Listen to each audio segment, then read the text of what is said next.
channel if you're new. In today's video, I'm going to be reading Diary of the Wimpy Kid. I just never get tired reading this book.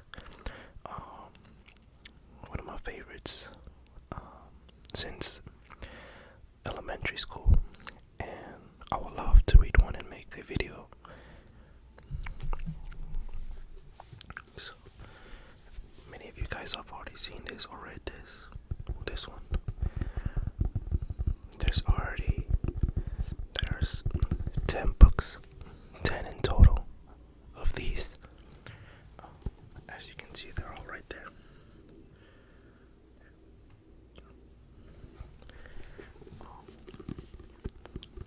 But yeah, hopefully you find this video relaxing. But make sure to like the video and comment down below.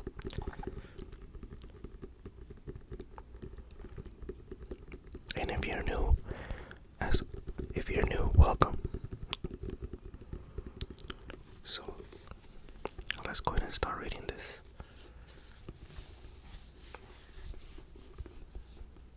The tapping sounds good.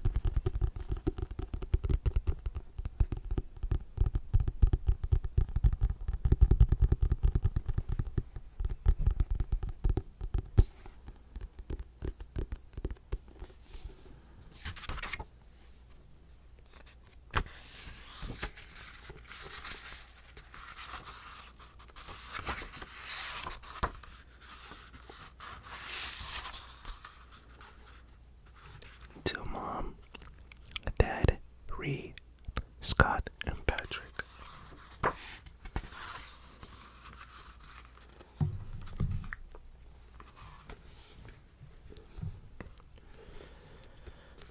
Okay, let's get started. September, Tuesday.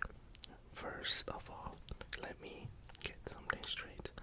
This is a journal, not a diary. I know what it says on the cover, but when Mom went out to buy this thing, I especially told her to get one that didn't say diary on it. Great.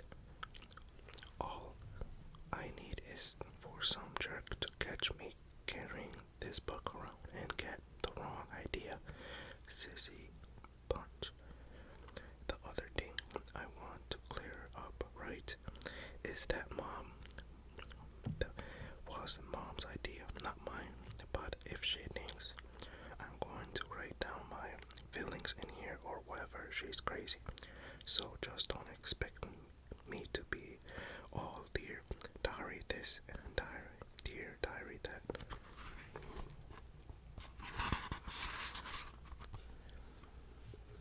Okay. The only reason I agree to do this at all is because I figured that later on, when I'm rich and famous, I'll have better things to do than answer people's stupid questions all day long. So this book is gonna come in handy. Greg, Corey, tell us about your childhood. Were they always smart? Were you always so smart and handsome? Here's my journal now. Shoo. Flesh. Like I said, I'll be famous one day, but for now, I'm stuck in middle school with a bunch of morons. Let me just say for the record that I think middle school is the dumbest idea ever invented. You got kids like who haven't hit their growth sport yet, mixed with these gorillas who need to shave twice a day. Then they wondered why bullying is such a big problem in middle school. If it was up to me, grade levels would be based on height, not age. But then again, I guess that would mean kids like Joe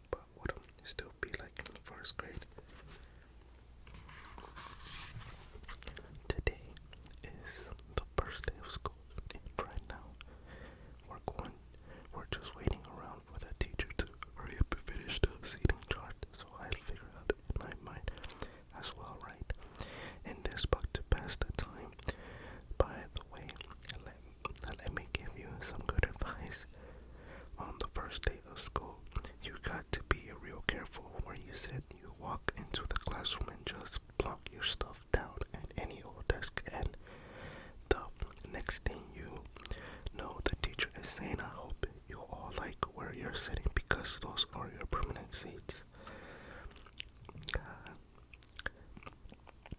So in this class, I got stuck with Chris Hosey in front of me, Neil James in the back of me.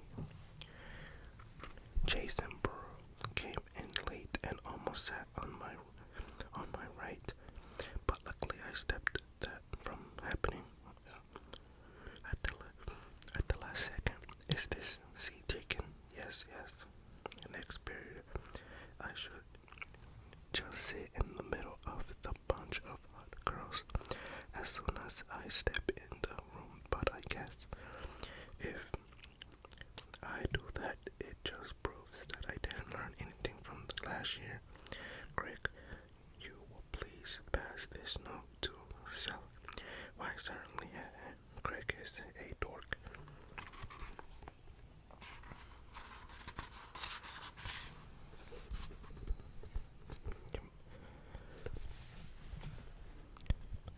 Man, I don't know what is up with girls these days.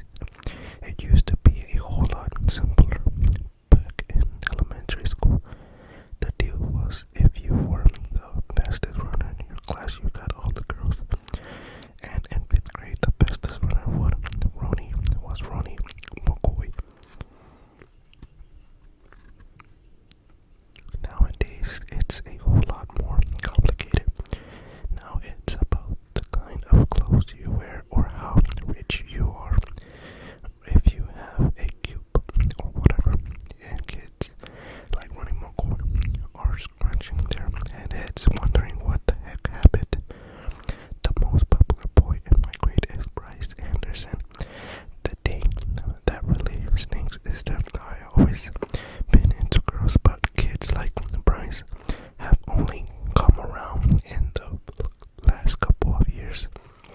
I remember how Bryce used to act back in elementary school. Girls are stinking bows, yeah. I don't think girls are stinking bows. But of course now, I don't get any credit for sticking with the girls of all this time. Like I said, Bryce is the most popular kid in our grade, so that leaves the rest of us guys scrambling for the other spots. But the best I can figure is that I'm somewhere around 52 or 53rd most popular this year. But the good news is that I'm about to move up one spot because Carlos Davis is above me and he's getting his braces next week.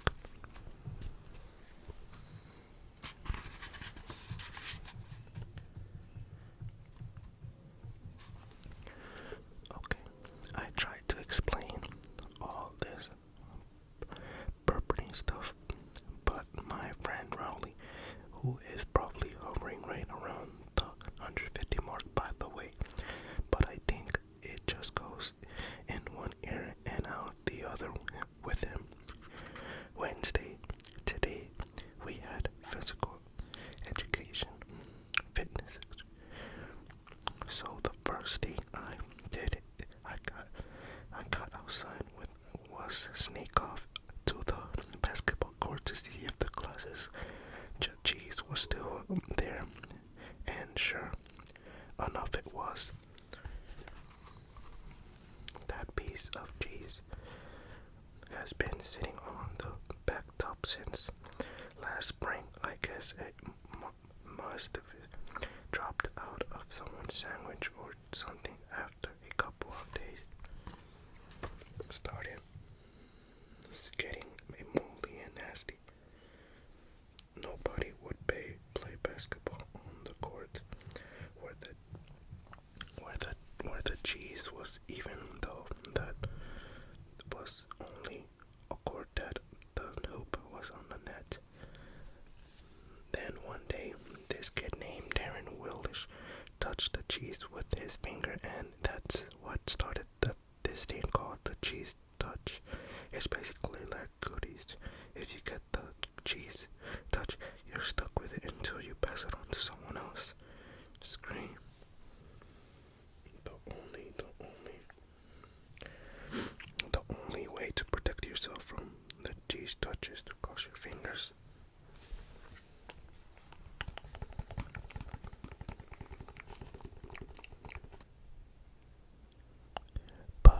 It's not that easy remembering to keep your fingers crossed every moment of the day. I ended up tapping mine together so they'll stay crossed all the time.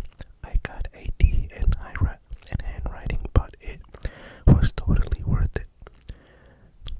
This this one kid named Abby Hall got the G's touch in April, and nobody would even come near him for the rest of the year. This summer, Abby moved away to California and took the D's touch with him. I just hope someone doesn't start the G's touch up again because I don't need that kind of stress in my life anymore.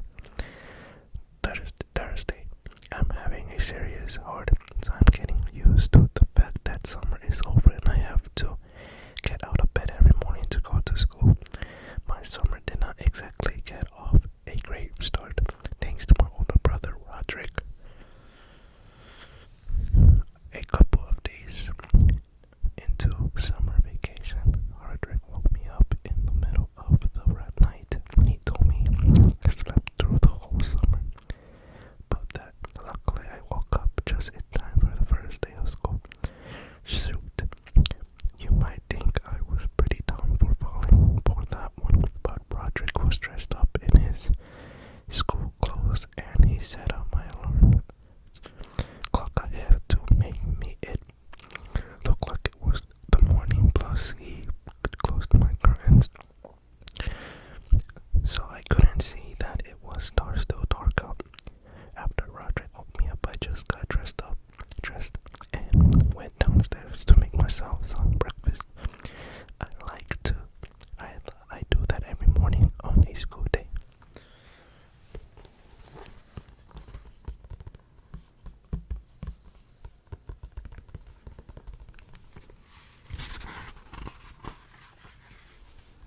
But I guess I must have made it a big racket because the next morning I knew Dad was downstairs yelling at me for eating Cheerios at 3 a.m. in the morning.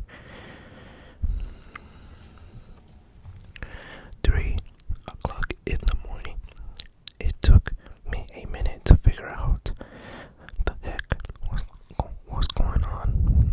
After I did, I told Dad that Roderick had played a trick on me and he was the one that should be getting yelled at. Dad walked down to the basement to chew Roderick out, and I tagged along. I couldn't wait to see Roderick get what he was coming to him. But Roderick was covered up in his tracks pretty good. And to this day, I'm sure Dad thinks I've got a screw hold loose or something. Friday, today at school, we got assigned to reading groups. They don't come right out and tell if you're in the gifted group or in the easy group, but you can figure it out right away by looking at the covers of the books they hand out.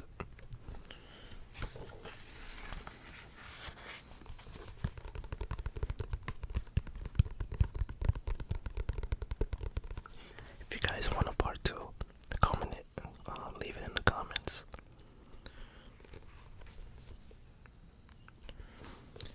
I'm in page 14 and 15.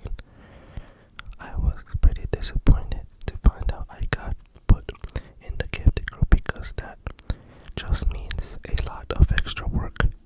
When they did the screening at the end of the last year, I did my best to make sure I got to put in the easy group this year. Fred picked me up and Bobby the book. Whoa, gee, thanks. Mom is real tight with our principal, so I'll bet she stepped in and made sure I got put in the gifted group again. Mom is always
first week of school is finally over. So today I slept in.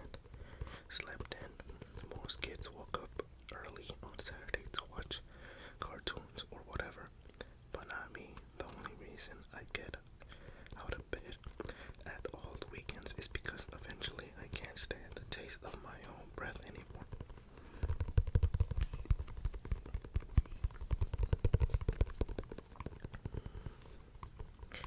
Unfortunately, Dad wakes up at 6 in the morning. No matter what day of the week it is, and he is not real, considering of the fact that I'm trying to enjoy my Saturday like a normal person. Room.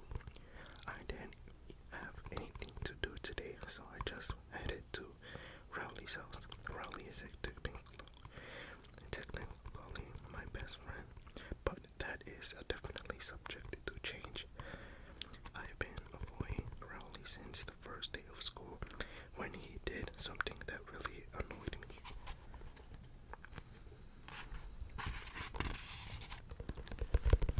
We were getting our stuff from our lockers at the end of the day, and Rowley came up to me and said, "Want to come over to my house and play?" I have told Rowley at least 8 billion times that now that we're in middle school, you're supposed to say hang out, not play. But no matter how many no-nuggies I have gave him, he always forgets the next time. I've been trying to be a lot more careful about imagine ever since I got to middle school, but having Rowley around is definitely not helping. I met Rowley a few years ago when he moved into my neighborhood. His mom brought him this book called How to Make Friends in New Places, and he came to my house trying all these dumb gimmicks. Knock knock. Thermos. Excuse me. There must be some way to tackle your funny bone. Say what? I guess I kind of felt sorry for Rowley, and I decided to take him under my wing. It's been great having him around, mostly because I get to use all the tricks that Roderick pulls on me.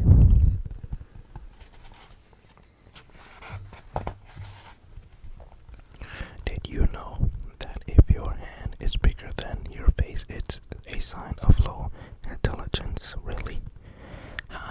Gotcha. But do I have low intelligence? Let me check again. Monday. You know how I said I play all sorts of pranks and Rowley? Well, I've have a little brother named Manny, and I never get away with pulling any of that stuff on him. Mom and Dad protect Manny like he's a prince or something, and he never gets in trouble, even if he really deserves it. Yesterday, Manny threw a self-portrait on my bedroom door and permanently marker. I thought Mom and Dad were really going to let him have it, but as usual, I was wrong.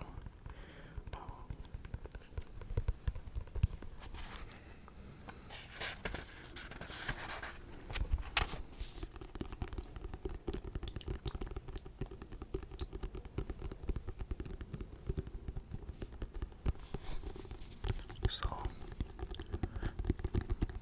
this will be